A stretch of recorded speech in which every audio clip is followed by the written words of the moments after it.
Sebelumnya, Assalamualaikum warahmatullahi wabarakatuh. Kami dari kelompok 9 akan menjelaskan makalah kelompok kami yang berjudul Masyarakat Madani.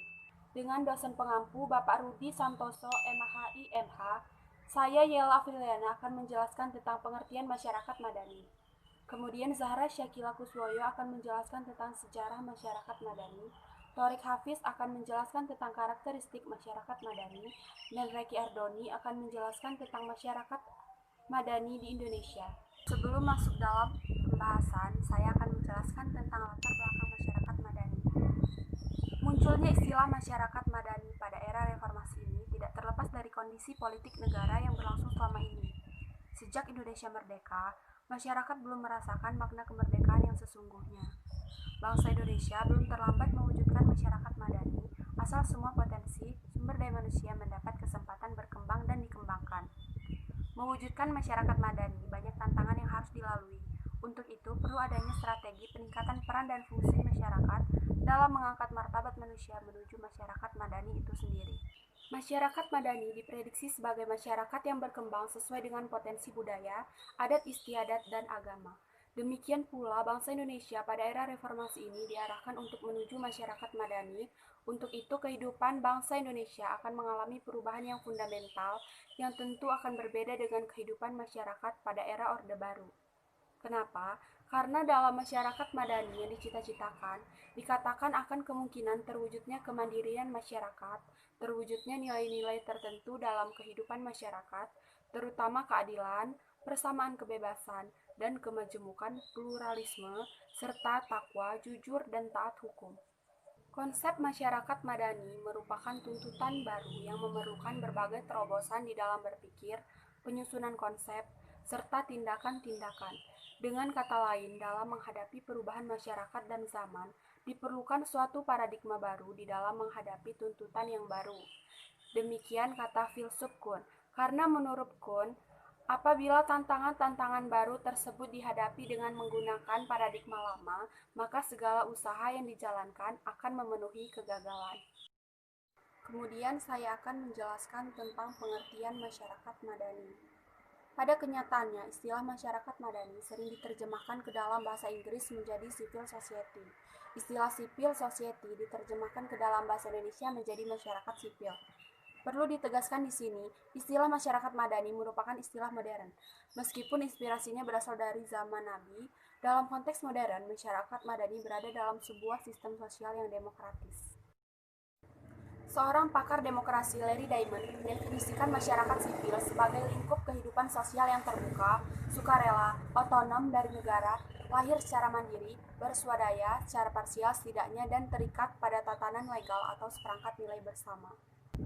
Hikam mendefinisikan masyarakat sipil sebagai wilayah kehidupan sosial yang terorganisasi dan bercirikan antara lain kesuasembadayaan dan keswadayaan, kesukarelaan, keterikatan dengan norma-norma atau nilai-nilai hukum yang diikuti warganya, dan kemandirian yang tinggi dari negara. Dari kedua definisi yang disampaikan oleh para pakar di atas, kita menemukan kesamaan di antara keduanya, yaitu keswadayaan dan identitas. Saya akan menjelaskan tentang sejarah masyarakat madani. Jadi, istilah masyarakat madani dalam bahasa Inggris dikenal sebagai istilah civil society yang pertama kali dikemukakan oleh Cicero dalam filsafat politiknya dengan istilah societas civilis yang identik dengan negara. Pada tahun 1997, Roharjo menyatakan bahwa istilah civil society sudah ada sejak zaman sebelum Masehi. Civil society menurut Cicero ialah suatu komunitas politik yang beradab, seperti yang dicontohkan oleh masyarakat kota yang memiliki kode hukum sendiri. Dengan konsep civility, kewarganegaraan, dan urbanity, budaya kota, maka dipahami bukan hanya sekedar konsentrasi penduduk, melainkan juga sebagai pusat peradaban dan kebudayaan. Filsuf Yunani Aristoteles memandang masyarakat sipil sebagai suatu sistem kenegaraan atau identik dengan negara itu sendiri, yang pandangannya yaitu fase pertama, sejarah wacana civil society yang berkembang dewasa ini, yakni masyarakat sipil di luar dan penyeimbang lembaga negara. Pada masa ini, civil society dipahami sebagai sistem kenegaraan dengan menggunakan istilah koinonia politik yakni sebuah komunitas politik tempat warga dapat terlibat langsung dalam berbagai percaturan ekonomi, politik, dan pengambilan keputusan. Fase kedua, pada tahun 1767, Adam Ferguson mengembangkan wacana civil society dengan konteks sosial dan politik di Skotlandia. Berbeda dengan pendahuluannya, ia lebih menekankan visi etis pada civil society dalam kehidupan sosial. Fase ketiga berbeda dengan pendahuluannya. Pada tahun 1792, Thomas Paine memaknai wacana civil society sebagai suatu berlawanan dengan lembaga negara. Bahkan ia dianggap sebagai antitesis negara bersanding ini. Peran negara sudah seharusnya dibatasi. Menurut pandangan ini, negara tidak lain hanyalah keniscayaan buruk belaka. Konsep negara yang absah, menurut pemikirannya, perwujudan dari delegasi kekuasaan yang diberikan oleh masyarakat demi terciptanya kesejahteraan bersama. Fase keempat, wacana civil society selanjutnya yang dikembangkan oleh G.W.F. Hegel pada tahun 1770 sampai 1831 Masehi, dan ada Karl Marx, terus ada Antonio Gramsci, dan di situ dalam pandangan ketiganya, civil society merupakan elemen ideologis kelas dominan. Pemahaman ini adalah reaksi atau pandangan Paine. Hegel memandang civil society sebagai kelompok subordinatif terhadap negara. Pandangan ini menurut pakar politik Indonesia Rait erat kaitannya dengan perkembangan sosial masyarakat borjuasi Eropa yang pertumbuhannya ditandai oleh pejuang melepaskan diri dari cengkeraman dominasi negara. Fase kelima ada wacana civil society sebagai reaksi terhadap mazhab Hegelian yang dikembangkan oleh Alexis dengan Tocqueville pada tahun 1805 dan sampai 1859 yang bersumber dari pengalamannya yang mengamati budaya demokrasi Amerika, yang memandang civil society sebagai kelompok penyeimbang kekuasaan negara, dan menurutnya kekuasaan politik dan masyarakat sipil merupakan kekuatan utama yang menjadikan demokrasi Amerika mempunyai daya tahan yang kuat. Selanjutnya saya akan membacakan mengenai karakteristik masyarakat madani. Terintegrasinya individu-individu dan kelompok eksklusif ke dalam masyarakat melalui kontrak sosial dan aliansi sosial menyebarkan kekuasaan sehingga kepentingan-kepentingan yang mendominasi dalam masyarakat dapat dikurangi oleh kekuatan-kekuatan alternatif. Dilengkapinya program-program pembangunan yang didominasi oleh negara dengan program-program pembangunan yang berbasis masyarakat.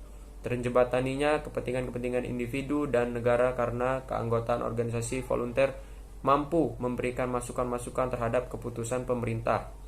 Tumbuh kembangnya kreativitas yang pada mulanya terhambat oleh rezim-rezim totaliter.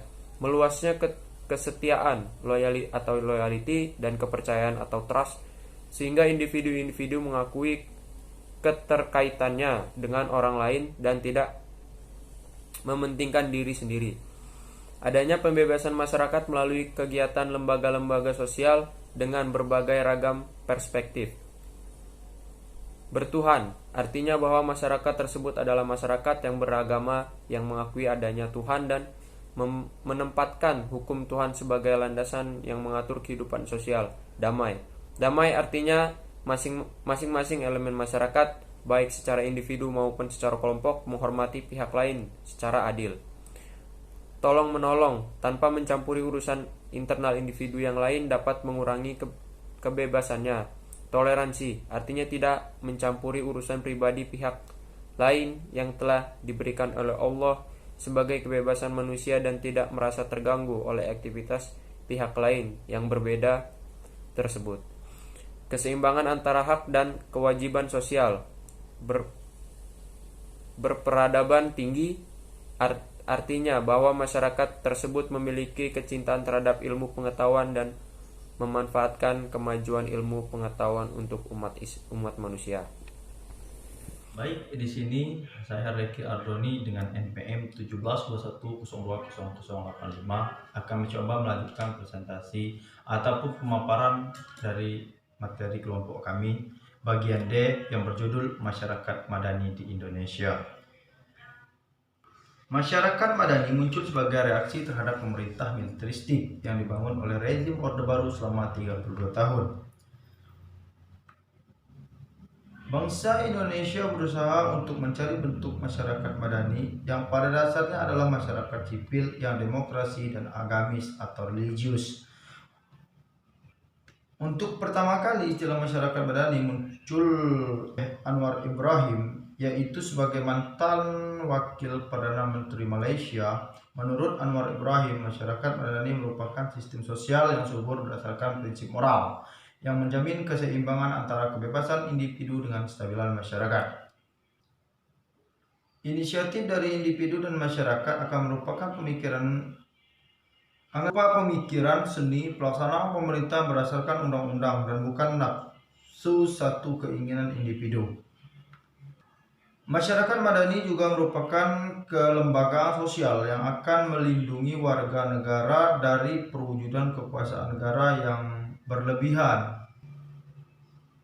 Masyarakat Madani merupakan konsep yang berwajah memiliki banyak arti atau sering diartikan dengan makna yang berbeda-beda. Bila merujuk pada pengertian dalam bahasa Inggris, ia berasal dari kata civil society atau masyarakat sipil, sebuah kontraposisi dari masyarakat militer. Masyarakat Madani selain mengacu pada konsep civil society juga berdasarkan pada konsep negara kota Madinah yang dibangun Nabi Muhammad SAW pada tahun 622 Masehi. Sementara itu, konsep masyarakat Madani atau dalam khazanah barat dikenai sebagai civil society, masyarakat sipil, muncul pada masa pencerahan atau Renaissance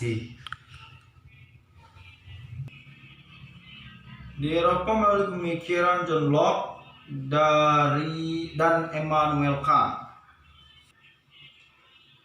Ciri-ciri masyarakat Madani antara lain: pertama, terintegritasnya individu-individu dan kelompok-kelompok eksklusif ke dalam masyarakat melalui kontrak sosial dan aliansi sosial. Yang kedua, menyebarnya kekuasaan sehingga kepentingan-kepentingan yang dominisasi dalam masyarakat dapat dikurangi oleh kekuatan-kekuatan alternatif. Yang ketiga, terjembatnya kepentingan-kepentingan individu dan negara karena keanggotaan organisasi-organisasi volunteer mampu memberikan masukan-masukan terhadap keputusan-keputusan pemerintah. Pilar penegaknya masyarakat Madani.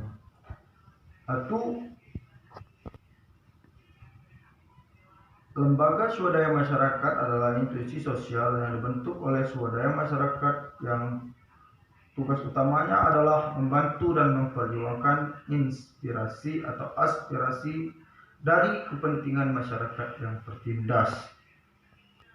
2. Pers adalah institusi yang berfungsi untuk mengkritisi dan menjadi bagian dari social control yang dapat menganalisis serta publikasikan berbagai kebijakan pemerintah yang berhubungan dengan warga negaranya. Yang ketiga, perguruan tinggi merupakan tempat para aktivis kampus atau dosen dan mahasiswa yang menjadi bagian kekuatan sosial dan masyarakat Madani yang bergerak melalui jalur moral versi A untuk menyalurkan aspirasi masyarakat dan mengikuti dan mengkritisi kebijakan-kebijakan pemerintah. Yang keempat, partai politik merupakan wahana bagi warga negara untuk dapat menyalurkan aspirasi politiknya. Sekian presentasi atau pemaparan materi dari saya. Saya ucapkan terima kasih. Saya akan menyampaikan kesimpulan dari materi yang kami sampaikan. yaitu masyarakat madani. Jadi kesimpulannya adalah masyarakat madani dipahami sebagai kemandirian aktivitas warga masyarakat, yaitu area tempat berbagai gerakan sosial seperti himpunan ketanggaan, kelompok wanita, kelompok keagamaan, dan kelompok intelektual, serta organisasi sipil dari semua kelas seperti ahli hukum, wartawan, serta buruh dan usahawan. Karakteristik masyarakat madani diperlukan persyaratan-persyaratan dan menjadi nilai universal dalam penegakan masyarakat madani. Di antaranya yaitu ruang publik yang bebas, demokratisasi, toleransi, pluralisme, keadilan sosial, partisipasi sosial, dan supremasi hukum.